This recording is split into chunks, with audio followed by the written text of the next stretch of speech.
Subscribe कीजिए all medicine salt information channel को और बेल आइकन को लेटेस्ट वीडियो सबसे पहले देखने के लिए। नमस्कार दोस्तों, मैं बंटी वागला स्वागत करता हूं आपका अपने channel all medicine salt information channel में।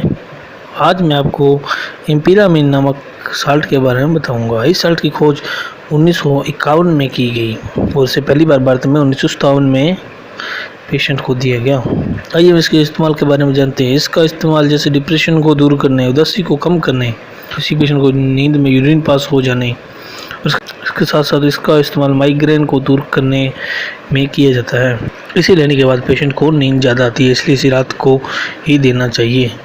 नींद आने से जिससे पेशेंट की उदासी कम हो जाती है, जिससे यह माइग्रेन को भी ठीक कर देता है। इसे हमेशा डॉक्टर के बताए अनुसार ही लेना चाहिए। ज़्यादा या कम लेने से इसके साइड इफ़ेक्ट हो सकते हैं। आइए हम इसके साइड इफ़ेक्ट के बारे में जानते हैं। इसके बहुत साइड इफ़ेक्ट हैं। मुंह का सूखना, नींदापन, चक्कर आना, ब्लड प्रेशर कम होना, पल्स रेट का बढ़ना, ईसीजी में चेंजेस आ सकते हैं और इसकी ओवरडोज से पेशेंट की डेथ भी हो सकती है।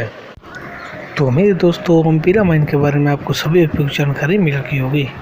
अगर वीडियो अच्छा लगा हो तो वीडियो को लाइक करें, शेयर करें और चैनल को सब्सक्राइब करना ना भूलें। वीडियो देखने के लिए बहुत बहुत धन्यवाद।